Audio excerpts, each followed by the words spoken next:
I worked at McDonald's when I was in high school, and something crazy happened to me while I was there. It was my senior year, and I had been working there for about 6 months.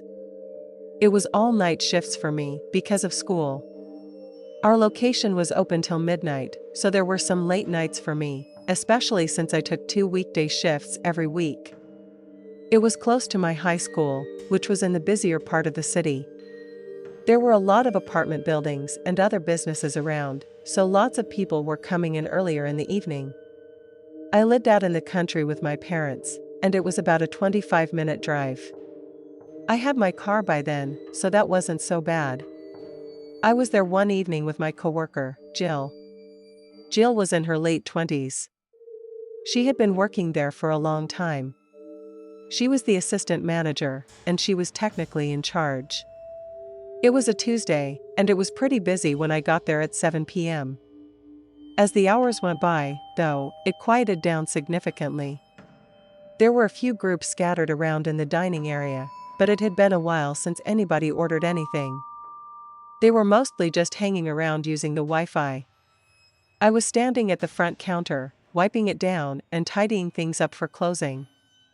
We were pretty much set to get out of there on time, and in a while, I was planning to go around and tell everyone that we were closing, although I wasn't really supposed to kick them out until midnight. As I was standing there, one of our remaining customers, a middle-aged woman, approached me and said that there was somebody passed out in the far corner of the dining room next to the bathroom. I walked over and saw a man slumped over a table, his head resting on his folded arms. At first, I thought he might be passed out drunk. I called Jill over and pointed to him. She shrugged and said that we should probably check on him. It wasn't that uncommon for people to fall asleep, but we had to make sure that he was okay, especially since we were closing soon. It wasn't my place to help people like that, but I thought we should at least try to wake him up before calling the cops. I walked over to the man, trying not to startle him.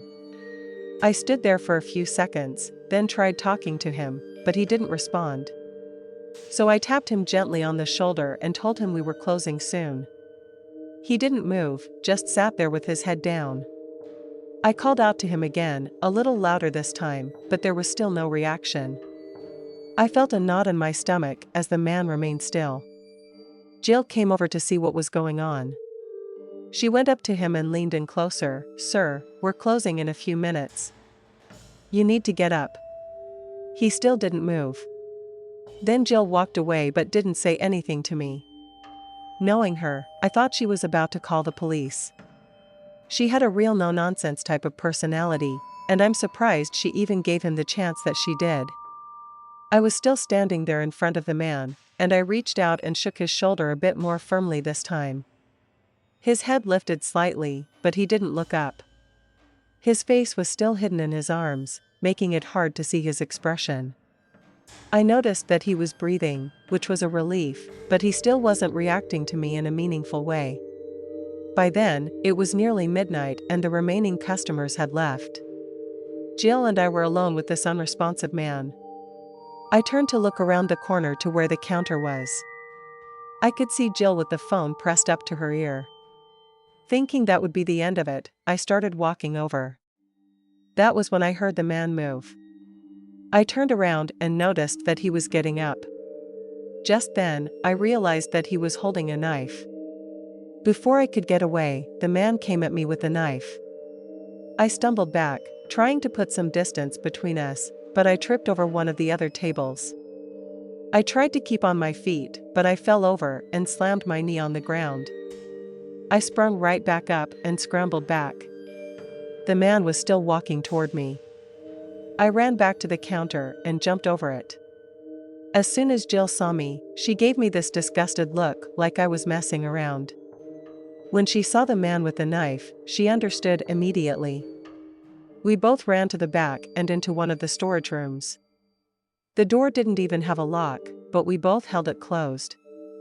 Jill told me that she had already called the cops, but at the time, it wasn't reported as an emergency, so we didn't know how long it would take. She had called when we thought he was just passed out, so she used the non-emergency number. I wanted to call again, but before we had time, I heard the man coming. He was on the other side of the door, but on our side of the counter. We still didn't know what his problem was, but Jill said that he was probably on drugs. We stood there for minutes, holding the door tightly. We could hear the man on the other side, but he never tried to open the door. We heard things smashing and some weird grunting noises, but luckily, he didn't try to get to us. It sounded like he was trashing the place or maybe trying to get into the register. Once I was sure he wasn't coming for us, I told Jill to call the cops again while I covered the door. She took out her phone and dialed 911. This time, she told them it was an emergency and that we were stuck in a closet. It seemed like forever, but the cops did eventually show up. We could hear as they arrested the guy, and then we came out. As soon as I stepped out of that closet, I saw what he did to the place. It was a mess. There was some stuff scattered on the floor, and then I noticed the screens for our checkout. There were a few slash marks on them that must have been made by the knife. There was no obvious reason for any of that. It was just senseless damage. It didn't look like he tried to steal anything or get into the registers. Those things are pretty much impossible to break into anyway, but he probably didn't know that.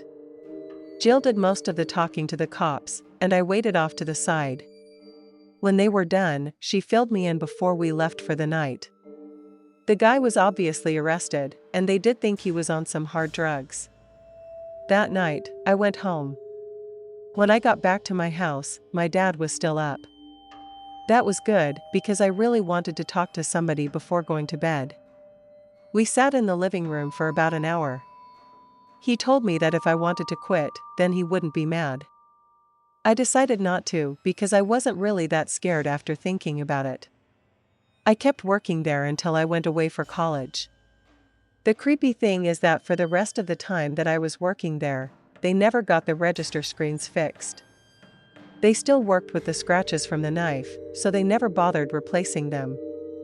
Every time I put in an order, I was reminded of that night. This all happened about 5 years ago, just before the world went crazy. I was still living in a big city back then, but I've moved since. I had an apartment with one of my best friends, Andrew, and life was pretty good for the most part. I was doing freelance graphic design and also delivering for Uber on the side. I was 23, so I was doing all right for my age. Some of my friends were still in college, so we would go out a few times a week. There were some bars around our place, and I was definitely a regular at more than one of them. Me and the guys went out one Thursday night and stayed until after midnight. On the walk home, I decided to stop at McDonald's to get some food. I was the only one that was hungry, so everybody else went home. It was just a few blocks out of the way. So a few minutes after I split off from the guys, I was there. As soon as I walked in the front door, I noticed something. There was a man arguing with one of the cashiers. He was loud, and he seemed angry. I didn't see what happened, but it was probably just some mistake with his order. I had been to this place late before, and there were some creepy people there late at night. This guy didn't seem like one of them, though. He seemed like just a normal guy around my age. He was angry and yelling, so there's that. The cashier looked scared, but he was trying to stay calm and defuse the situation. I stayed near the entrance, keeping a safe distance. I didn't want to get involved, but I couldn't help but watch. There were a few other customers in there, but everyone was kind of doing the same thing as me, watching from a distance, not wanting to get involved. Not sure exactly how long this went on, but it must have been at least 2 or 3 minutes from when I came in. Then the man jumped over the counter and lunged at the cashier. The worker tried to defend himself, but he was probably caught off guard. They both dropped to the ground behind the counter, out of my sight. I could hear them struggling, but I didn't know for sure what was happening. I probably should have done something, maybe called for help, but to be honest, I was kind of a deer in the headlights, and I didn't know what to do at the time. Everyone likes to think that they'd be some brave hero. A few actually would. After probably less than 10 seconds, I saw the worker get away. The back of his head was just above the counter as he ran away. I knew it was him because all the workers wore hats. I could hear more commotion from the back, probably the workers trying to call for help. Then something happened that made my blood run cold. The man behind the counter stood up and turned towards me. That's when I saw that he was holding a gun. Since I was still next to the front entrance, I backed out and made my way towards the parking lot, trying not to draw any attention to myself. There were still a few other people in there, so I was concerned for them. I hid behind a wall, just to make sure I was out of firing range. Then the police pulled up. I raised my hands just in case they thought I was the gunman, but they went right past me. Once the cops were inside, I could hear the man yelling, it was self-defense.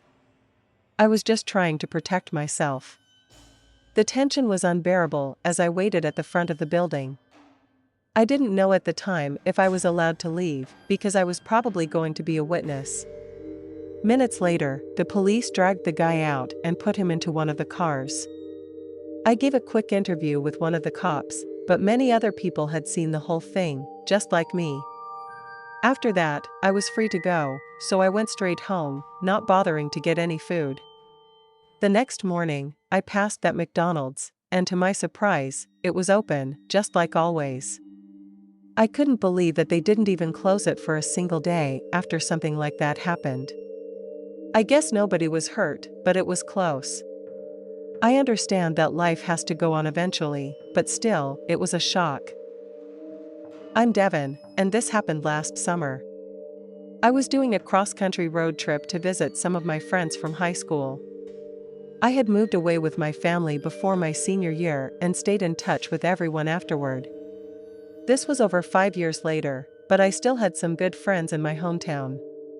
I made that trip every summer, and actually kind of enjoyed the time alone, even though it was boring. Sometimes the drive was long, and I would usually make it in 2 solid days of driving. Therefore, I would have to stop to sleep once on each trip. When I was in college, I would sleep in my car to save money, but I had a job by then, so this time I was planning to get a hotel room on the way. I had seen some places on the way so far, but it was too early. Once the sun went down, I was ready to call it a night. There was a small town along the highway coming up, and I thought it looked good enough. As I drove through the town, I saw that it was barely more than a stop on the highway. On the way in, I saw a gas station, and across the street, there was a McDonald's. I made a mental note that it was there because I was getting hungry. There was only one motel, but that was all I needed. I pulled into the parking lot and checked in. The room was decent. It was basic but clean, and I was glad to have a place for the night. After taking a quick shower, I started getting ready to head out for some food.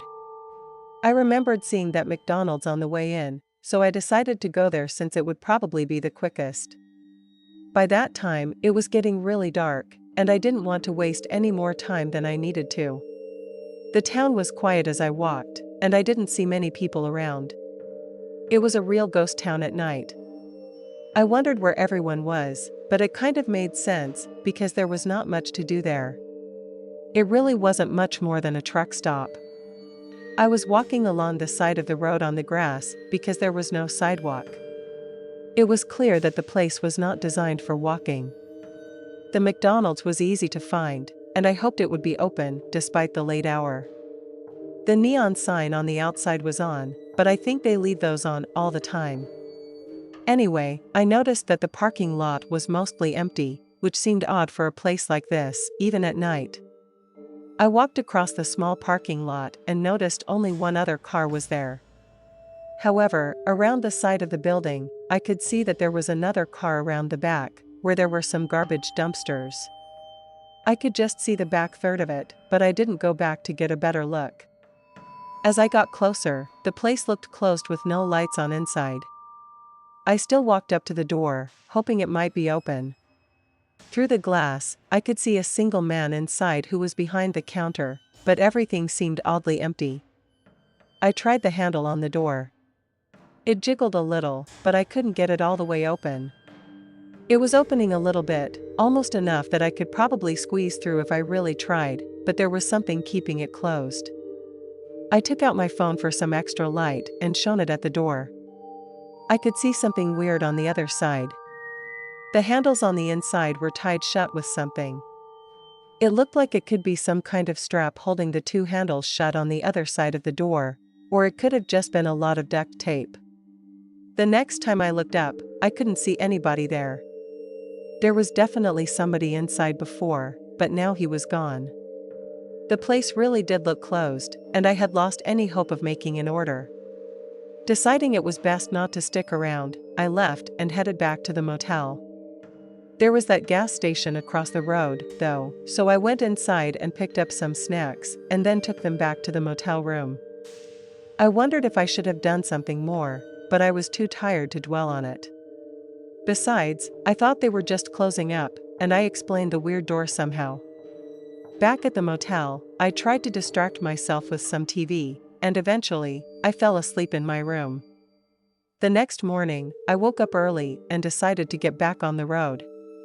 I packed my things and checked out of the motel. As I drove past the McDonald's on my way out of town, I saw that something terrible had happened. The building was blown apart, with shattered glass everywhere, all over the parking lot. Police and emergency vehicles were all over the place. I pulled over and got out of my car, watching the scene from a distance. It was clear that there had been some kind of explosion. I remembered the man from the night before and wondered if that had something to do with it. I called the police to tell them what I had seen the previous night. I told them that I was close by and willing to talk if they needed me. They sent an officer over, and we talked for about 5 or 10 minutes. It didn't seem like they were that interested in my account. Maybe they had enough already and knew what happened. There was that gas station across the road, and there were probably cameras there, so my experience may not have been needed. After I was done with the police, I took one more look at the charred shell of that restaurant, then I got back into my car. As I drove away, I kept glancing in the rearview mirror. The image of that destroyed McDonald's was a real sight. I stopped at a gas station a few miles down the road to grab a quick breakfast, then I got back on the road before 10 in the morning. The rest of the day was just driving and thinking about what could have happened to that place. When I got to my friend's place late that night, I told the story right away. He suggested that it could be some kind of insurance scam. I've heard that people will sometimes blow up a business that they own just to collect the insurance money. Since McDonald's is a franchise and the restaurants all have individual owners, that seemed possible. It wouldn't explain the strange way the door was locked, though. If that was the owner, then why wouldn't he just lock the door? Even though I kept an eye on the news in the area, I never found out for sure what happened out there. One of my friends thinks somebody must have been hurt or worse in the explosion, and that's why the police weren't telling the public. As for me, I'm just glad that I didn't show up when the explosion happened.